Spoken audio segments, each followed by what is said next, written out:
Diz a história que um único homem, no século XVI, previu o futuro Papa e também previu a ascensão de Adolf Hitler. Ele foi um médico renascentista expulso por supostas práticas esotéricas e também profeta que dizia ver o futuro. Dizem que ele salvou milhares da peste bubônica, escreveu profecias vagas que podiam significar qualquer coisa, mas de algum modo sabia detalhes sobre eventos séculos antes de acontecerem. Para céticos era louco, para a rainha um gênio. 2 legados em um só homem. Esta é a vida e as previsões de Nostradamus. Existem muitos rumores na internet sobre o que ele previu, os verdadeiros, os semi-verdadeiros e os totalmente falsos.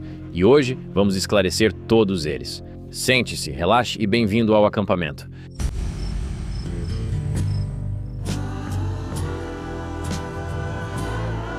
Olá pessoal, bem-vindos de volta ao acampamento.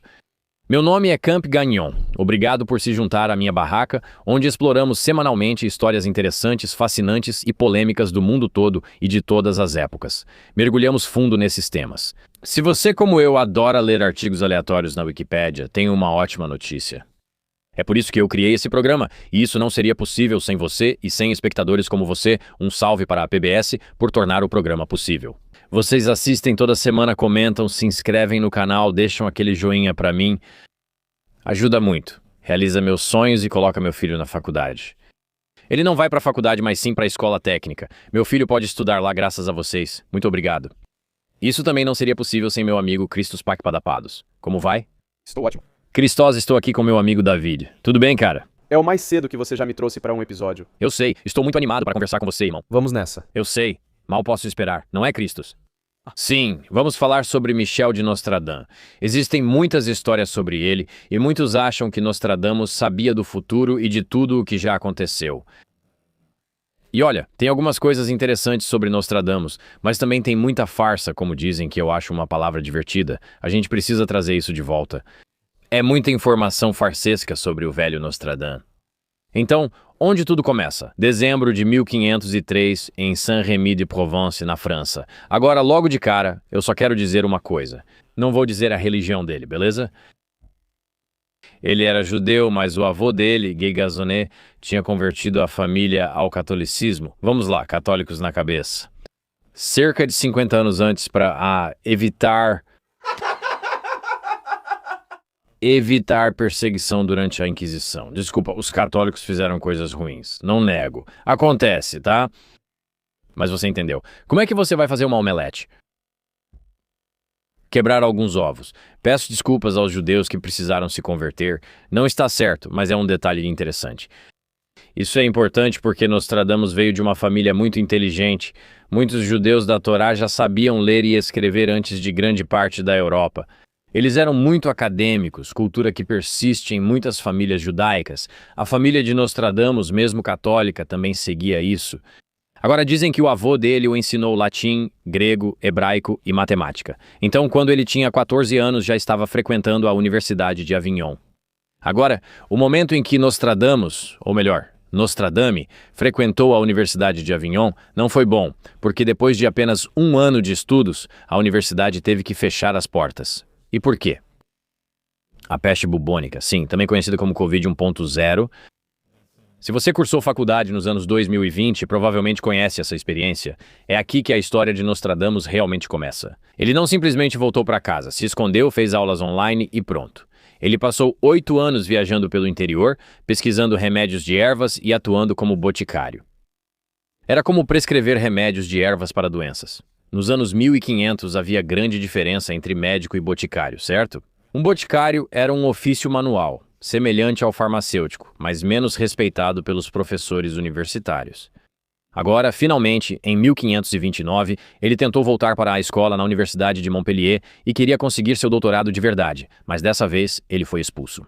Então a universidade descobriu que ele estava trabalhando como boticário, o que era explicitamente proibido pela universidade, e além disso ele tinha expressado abertamente suas críticas aos médicos da época. Então ele foi expulso da escola e rotulado como um rebelde médico. Certo. Pense em um médico de medicina holística indo para a escola, mas sendo expulso. Mas em vez de deixar isso impedi-lo de, você sabe, se tornar um médico, ele volta a combater a peste. E é aqui que você tem que dar algum crédito ao velho Nostradamus, certo? Na época, a medicina era baseada nos 4 humores. Essa era a crença médica predominante naquele tempo. Antes se acreditava que o corpo tinha sangue, fleuma, bilis negra e amarela, e que doenças surgiam do desequilíbrio desses fluidos. Então, a solução dos médicos para isso era usar poções de mercúrio, túnicas embebidas em alho e sangrias. Sim, sangria é literalmente deixar o sangue sair do corpo, e ainda ocorre em alguns lugares. Acho que George Washington morreu assim. Já verificamos esse fato antes e não foi o motivo da morte dele. Era isso que eu queria dizer. Eles pensavam em cortar uma pessoa e literalmente deixá-la sangrar, acreditando que assim os humores do corpo voltariam ao equilíbrio, mas muitas vezes isso só fazia a pessoa morrer mais rápido, o que não foi o caso de George Washington. Nostradamus era diferente, não sangrava pacientes e focava na higiene. Imagine! Ele ficou famoso por criar a pílula de rosa, remédio contra a peste bubônica.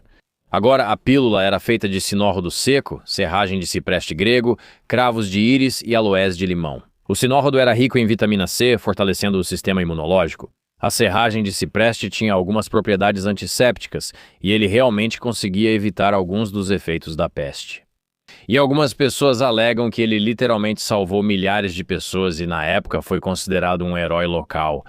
E por fim, ele se estabeleceu em uma cidade chamada Agen e se casou. Teve 2 filhos. A vida está boa, né? Ele está bem. É um herói local. Salvou um monte de gente da peste. Sobreviveu à peste. Tem filhos.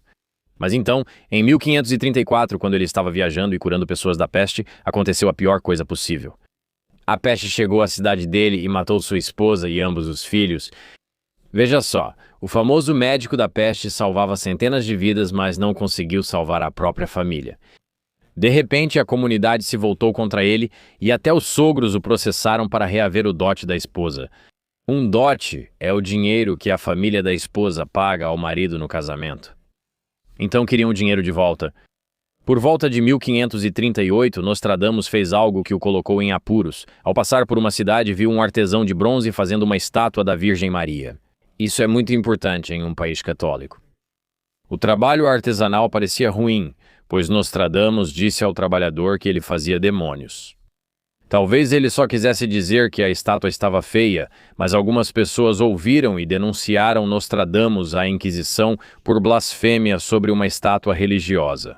Você consegue ver a confusão clássica, certo? Então, os oficiais da igreja em Toulouse mandaram chamar Nostradamus para comparecer diante deles para ser interrogado. Mas Nostradamus sabia que ser acusado de blasfêmia poderia levá-lo à morte durante a Inquisição Francesa.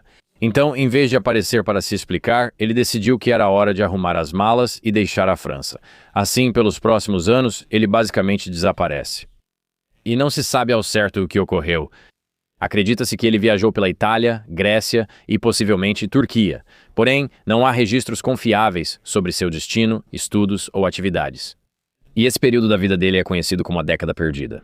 E é também nesse momento que os historiadores acreditam que o foco dele começa a mudar da medicina e de coisas um pouco mais concretas para tradições mais esotéricas. Ele não abandona completamente a medicina, mas começa a estudar astrologia, simbolismo e tradições proféticas. E, na verdade, existe uma lenda famosa dessa época que serve meio que como a história de origem. Agora, novamente, a veracidade disso é difícil de realmente provar.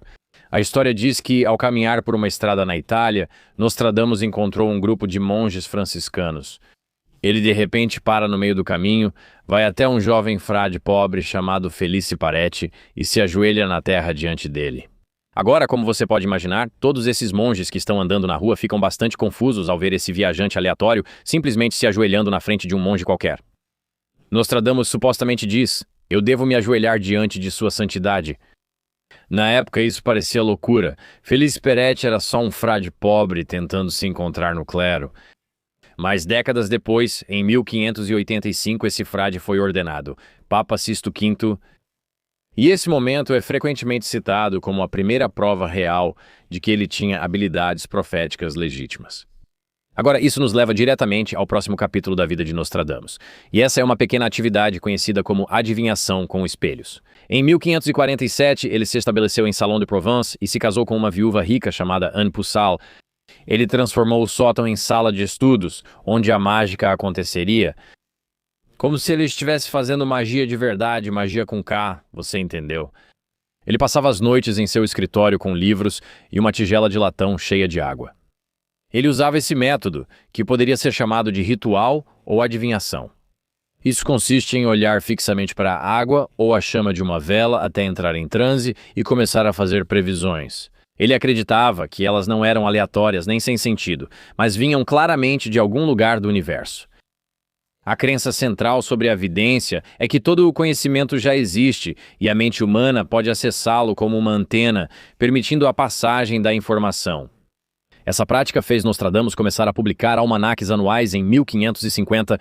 Esses almanaques eram como... Não sei se você já ouviu falar do almanaque do fazendeiro, mas é quase como um tabloide, sabe? Com previsões do tempo, dicas de plantio, algumas previsões sobre o futuro, mas, sabe, coisas que pareciam mais opiniões. Mas o mais louco é que esses livros, esses almanaques, eram enormes, e com o sucesso deles ele decidiu ir além. Ele começou a trabalhar em uma enorme coleção de previsões, 1000 profecias ao todo, todas compiladas em uma única obra que ele chamou de Les Prophéties, ou As Profecias. No entanto, em vez de lançar tudo de uma vez, ele publicou o livro em partes a partir de 1555. Ei, vamos fazer uma pausa rapidinho porque eu preciso falar com os caras, certo? Se você é mulher, pode pular essa parte, eu realmente não me importo. Nostradamus era inteligente. Ele sabia que a Inquisição queimava pessoas por feitiçaria, heresia e adivinhação. A última coisa que queria era ser queimado, então se protegeu. Ele literalmente embaralhou o texto em um código e escreveu em poemas de 4 linhas chamados quartetos, misturando francês, grego, latim e o dialeto provençal tudo junto. O resultado foi um quebra-cabeça de palavras proposital, tão vago e confuso que, se o acusassem de heresia, ele dizia que não era isso que queria dizer.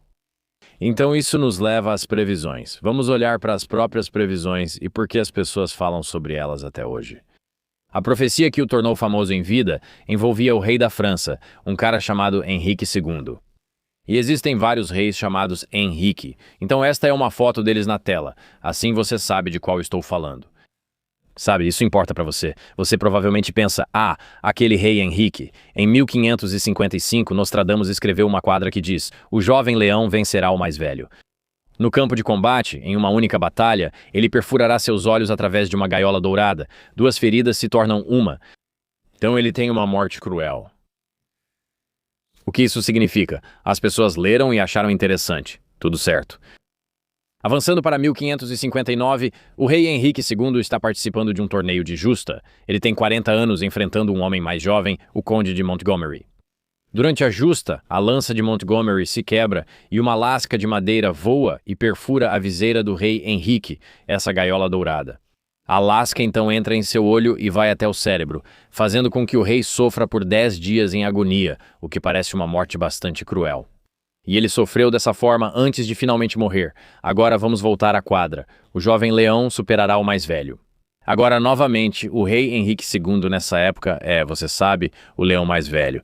Normalmente, em suas vestes reais, ele exibia leões. O conde de Montgomery também possuía leões reais, animais frequentemente ligados à realeza. O campo de combate em uma única batalha. As pessoas interpretam isso como uma justa. Ele perfurará seus olhos através da gaiola dourada. As pessoas veem essa gaiola ao redor do capacete de justa dele dessa forma. 2 feridas viram uma só. Disse, de acordo com o folclore, que os médicos examinaram e viram que a lança causou 2 feridas. Uma entrou no olho dele e a outra, um estilhaço, entrou no cérebro. E então elas se tornaram uma só, que foi a sua morte cruel. Então é assim que as pessoas interpretaram isso. E quando isso aconteceu, as pessoas perderam a cabeça. Mas havia uma mulher, a rainha Catarina de Médici. Você provavelmente já ouviu esse nome antes. E ela já era fã de Nostradamus, e tomou isso como prova absoluta dos poderes dele e jurou protegê-lo.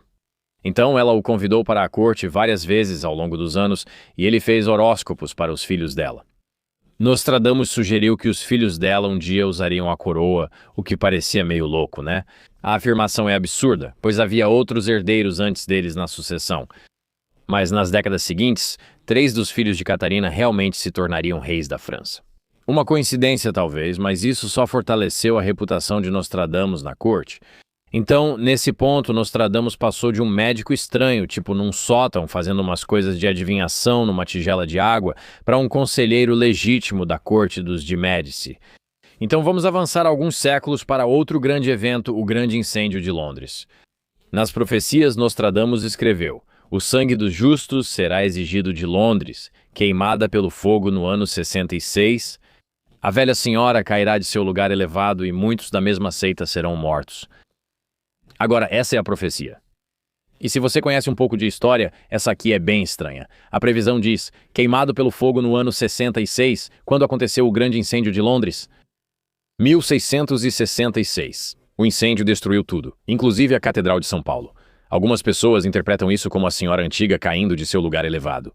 No entanto, os céticos analisam o francês original em que essa previsão foi escrita. E o texto, na verdade, diz: 23 é o 6. Então, não é exatamente 66, certo? 23 é o 6, mas se você fizer 20 vezes 3 mais 6, você chega a 66. Agora, algumas pessoas dizem que talvez ele estivesse usando numerologia bíblica ou algum tipo de, numerologia associada às estrelas. Isso apenas mostra o cuidado possivelmente empregado nos escritos, já que ele poderia ter sido morto ou talvez seja uma análise retrospectiva para provar que a previsão estava certa. Outra previsão a qual as pessoas apontam é a Revolução Francesa. Em seus escritos, Nostradamus descreve canções, cantos e exigências vindas de uma população escravizada. Ele menciona príncipes e senhores sendo presos e cita idiotas sem cabeça, frase que muitos ligam à guilhotina.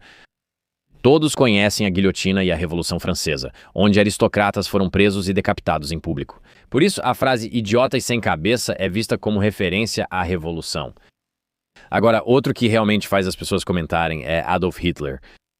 Nostradamus escreveu várias quadras que as pessoas associam diretamente ao famoso ditador vienense. Uma delas diz: das profundezas do oeste da Europa nascerá uma criança jovem de pessoas pobres. Aquele que pela sua língua seduzirá uma grande tropa. Agora, Hitler nasceu na Europa Ocidental de pais pobres e era famoso por suas habilidades de oratória e, sua capacidade de seduzir as massas, pode-se dizer. Mas para deixar as coisas ainda mais surpreendentes, dizem que Nostradamus menciona um nome. Ele escreve: a maior parte do campo de batalha estará contra Hitler. De novo, é isso que as pessoas suspeitam que ele estava tentando dizer. Agora, é aqui que você precisa investigar um pouco mais a fundo, certo? Porque Hister é, na verdade, o nome antigo em latim para o rio Danúbio, que foi um campo de batalha histórico. Então, muitas pessoas vão dizer que Nostradamus provavelmente estava escrevendo sobre uma região geográfica, não sobre uma pessoa real. Mas, curiosamente, Hitler nasceu a poucos quilômetros desse rio. Agora, isso é uma coincidência? É uma profecia que se provou verdadeira? Ou é possível que, o sobrenome dele tenha algum tipo de conexão com um rio famoso que corta a cidade deles? Isso é para você decidir. Agora, isso nos leva ao principal problema com Nostradamus. Esse problema de clarividência retroativa, que basicamente significa que ninguém usa Nostradamus para prever as coisas antes que elas aconteçam. Só consultamos o livro dele após algo ruim para ver se mencionou. Os escritos são tão vagos e metafóricos que podem ser interpretados de qualquer forma. Por exemplo, pegue a ascensão de Napoleão. Nostradamus escreveu: Paul-Né-Laurent será mais de fogo do que de sangue. Agora, as pessoas olharam para Paul-Né-Laurent e perceberam que esses são nomes de cidades no oeste da França. Mas se você tratar as letras como um anagrama e rearranjá-las, mas Paul-Laurent, que soa muito parecido com Napoleão. Então, ou Nostradamus era brilhante, ou talvez, após Napoleão, alguns só tenham feito um jogo de Scrabble estranho olhando para trás. Quem sabe? E a controvérsia continua. Céticos dizem que Nostradamus não só tinha visões por vidência, mas também era um nerd que adorava ler. Então, muitas pessoas acreditam que ele provavelmente apenas copiou muitas, profecias talvez de textos mais antigos.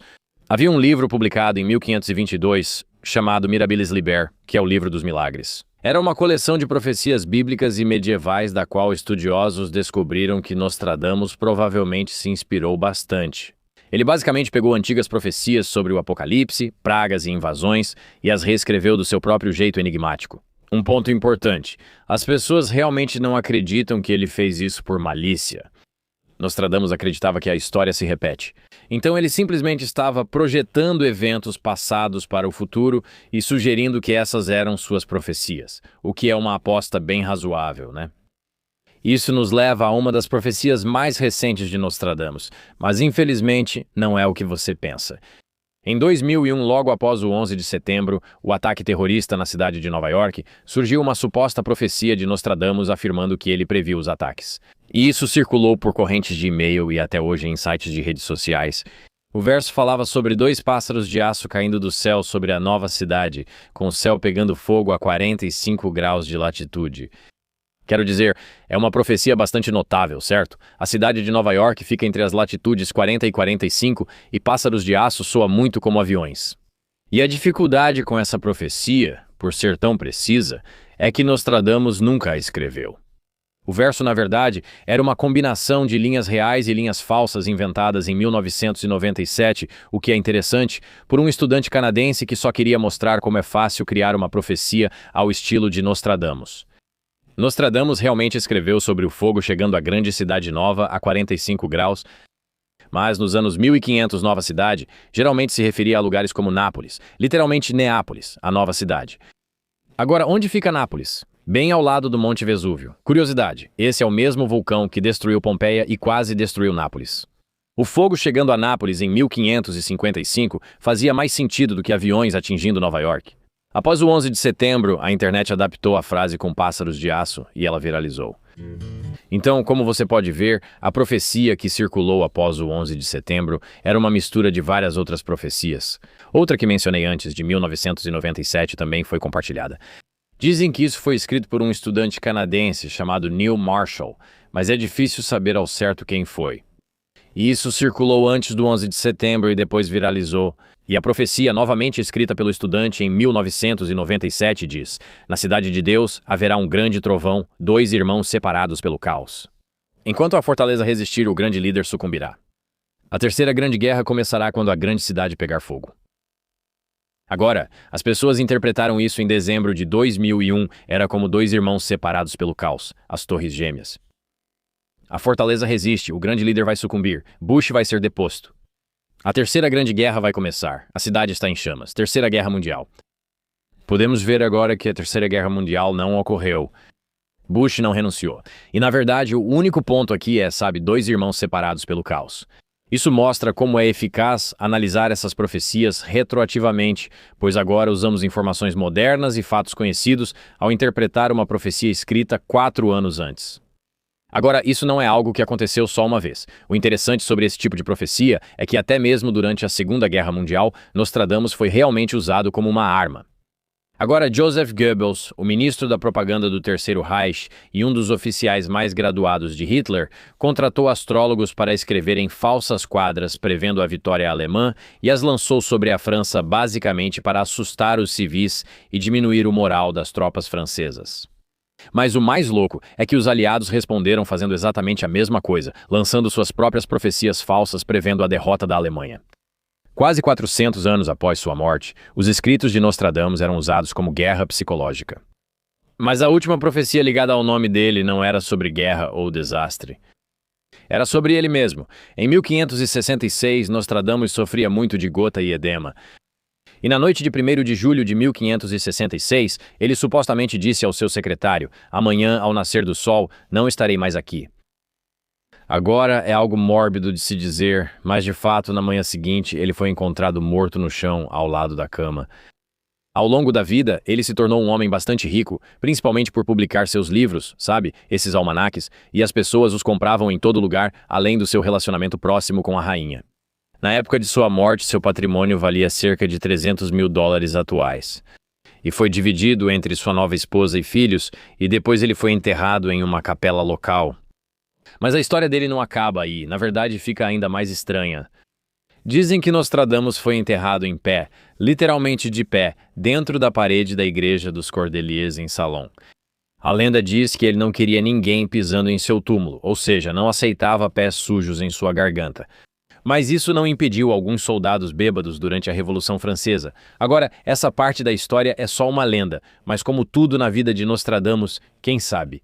Então, em 1791, os soldados estavam revoltados com o sistema. Ficaram bêbados, invadiram a igreja e começaram a saqueá-la. Por fim, eles arrombaram o túmulo de Nostradamus. E quando abriram o caixão, encontraram um esqueleto usando um medalhão com a data de 1791 gravada, como se Nostradamus soubesse exatamente quando seu túmulo seria violado. Um soldado, supostamente corajoso ou muito bêbado, derramou vinho no crânio de Nostradamus e bebeu. Isso se relaciona a uma antiga superstição que ia muito além de Nostradamus. Em toda a Europa, acreditava-se na magia simpática, ideia de que poder ou sabedoria podiam ser transferidos pelo contato físico, especialmente por crânios, certo? Esses são os recipientes da alma, da mente, do cérebro. Guerreiros bebiam dos crânios de inimigos respeitados. Estudiosos os viam como símbolos de conhecimento e profetas eram considerados sábios mesmo após a morte. Era uma ideia simples. Beberemos do crânio de Nostradamus para absorver o poder do profeta. Isso é só uma lenda, mas, segundo a história, não acabou bem para o soldado. Supostamente, Nostradamus havia escrito uma maldição que dizia: "O mal virá àquele que abrir o túmulo". Diziam que o soldado que bebeu do crânio foi morto por um atirador de elite no dia seguinte, enquanto voltava para a base. Agora, seja isso verdade ou apenas uma história interessante contada pelos moradores ao longo dos anos, o prefeito de Ceilão acreditou o suficiente. Ele guardou os ossos de Nostradamus e disse aos revolucionários que ele era um herói que previu a revolução, por isso não deviam profanar seus restos. Depois, enterraram-no novamente e ele permanece até hoje em seu túmulo em Collin-Saint-Laurent. Então, no final das contas, Nostradamus, talvez ele fosse um mago, talvez ele fosse um profeta, mas talvez ele fosse apenas um habilidoso autopromotor e, sabe, tinha algum conhecimento médico. Meio que como um médico itinerante e um escritor muito cuidadoso que entendia como soar obscuro e místico de um jeito que as pessoas realmente gostavam. As profecias dele não sobreviveram porque todas estavam corretas, certo? Elas sobreviveram porque cada geração podia se encontrar escrita naquelas linhas. E essa, meu amigo, é a história de Nostradamus. Cara interessante. Quero dizer, não sou muito fã desse tipo de coisa, mas, de novo, se alguém colocasse uma arma na minha cabeça, eu diria com 100% de certeza que as pessoas não têm poderes proféticos com adivinhação. Você conseguiria acessar informações em qualquer lugar do cosmos. Talvez. Nunca vi isso, nunca ouvi falar disso, mas quem sabe? Dito isso, eu acho que os escritos de Nostradamus são algum tipo de ferramenta preditiva para entender o que vai acontecer no futuro? Provavelmente não. Provavelmente não, mas acho interessante o que ele representa, pois hoje em dia muitos fazem isso com vários tipos de conspiração. Algumas conspirações são legítimas, não digo que não existam. O que digo é que as pessoas buscam verdade, significado e compreensão, desejando acreditar que alguém lhes disse o que vai acontecer, tem as respostas e que podem encontrar a verdade nesses livros antigos. Esse cara sempre soube de tudo, e existe algum tipo de ordem nesse caos. Isso me lembra o czar Pedro e Catarina I da Rússia antes da Primeira Guerra Mundial. Eles trouxeram um cara chamado Grigori Rasputin. Você fez um vídeo sobre ele? Com certeza. Ele é apenas um homem santo errante que consegue, sabe, compreender a realidade e a natureza divina da criação. Ele faz profecias incríveis e consegue estancar o sangramento do filho dela, que tem hemofilia. Alexei ia morrer, mas ele o salva. Mas a maioria das pessoas pensa, ele sabia um pouco de medicina e se vestia para parecer um sábio que vagava pelo interior. E essa é basicamente a mesma história. John Dee é outro exemplo, que era muito próximo da corte real da rainha da Inglaterra, e era outro vidente que usava esse espelho de obsidiana para falar com anjos e obter conhecimento do divino. Mas é interessante porque quando você já tem poder, influência e dinheiro, pensa, qual o próximo nível de poder? E esse cara diz que fala com Deus. Vou trazê-lo para cá. Claro. Vou conseguir uma informação privilegiada discretamente, entende? A gente sabe como a linhagem do Papa Sisto foi rastreada desde o frade pobre. Como assim? Tipo, como a gente sabe que o cara diante de quem ele se ajoelhou acabou se tornando o Papa Sisto? É uma lenda, mas imagino que venha dos frades dizendo algo como: esse cara sentou e se ajoelhou diante de mim. Não sei qual é a fonte ou cópia original. ChatGPT diz explicitamente que é uma lenda urbana. Mas de onde isso vem? Eu não sei, não diz. Ele deve ter acertado em alguma coisa para essa lenda existir, sabe? Não pode ser tudo besteira. Mas, de novo, acho que essa do Papa Sisto aconteceu depois da vida dele. Certo. O que ocorreu na vida dele foi quando as duas feridas se uniram, com Henrique II na justa. Ok. E foi essa que colocou ele no radar dos Médici. Cara... Isso é meio que uma jogada fácil. Reis duelam o tempo todo. Reis duelam o tempo todo, também usam leões nas vestes. Tipo, ele podia ter visto isso, tipo, ele viu isso. Ah, sim, os leões. Antônio Brown terá encefalopatia traumática crônica um dia. Que doido. Será que algumas pessoas podem acessar essas mensagens proféticas? Não sei. Não, é possível. Eu queria muito ser mais aberto ao sobrenatural. Sabe, eu costumo ver essas coisas como bem preto no branco. Se tivesse forte capacidade preditiva, esse é meu ponto. Se houvesse uma capacidade preditiva forte, tipo uma profecia, mesmo que fosse meio vaga, mas as pessoas conseguissem decifrar e interpretar e dissessem: no ano de 2030, um meteoro vai atingir minha casa em Orlando, Flórida. Aí eu diria: isso é bom. E então realmente acontece. Eu pensaria: ok, isso tem poder preditivo, mas o fato de tudo ser retroativo, esse é o meu problema. Aí você pode tirar mais das palavras dele pra encaixar na narrativa. Mas tipo, pra mim, eu penso: de que adianta se não é preditivo de forma confiável? Sabe o que quero dizer? Tipo, se tudo que isso serve é pra olhar pra trás e dizer foi isso que aconteceu, então é tipo, beleza, tá bom, eu já sei que aconteceu. Eu preciso de algum elemento preditivo, sabe? Obrigado por acompanharem mais um episódio de Camp. E minha esposa está me ligando. Ela está brava. Enfim, eu deveria ter previsto isso. Eu já imaginava. Deveria estar em casa há 10 minutos. Obrigado por acompanharem mais um episódio de Camp, onde exploro temas interessantes, fascinantes e desafiadores do mundo. A gente lança esses episódios uma vez por semana, análises solo aprofundadas, e mais um por semana onde eu entrevisto alguém muito mais inteligente do que eu. Graças a Deus. Oferecemos o Camp de Religião para quem gosta de temas religiosos e o Camp de História para quem prefere explorar o passado e prever o futuro. Se quiser ficar só aqui com a gente, tudo bem, inscreva-se no canal, isso ajuda muito. Muito obrigado por realizarem meus sonhos, sou muito grato. Se toda a minha carreira terminasse amanhã, tudo valeria a pena porque pude passar esse tempo com vocês. O que foi, Davi? Você anda dizendo isso com mais frequência, e agora estou ficando preocupado. Eu quero voltar. Se eu morrer amanhã, Eu quero morrer amanhã. eu vou estar feliz. O amanhã não é garantido. O amanhã não é garantido. Sim, É sim. vivo cada dia como o último. Vamos assaltar um banco.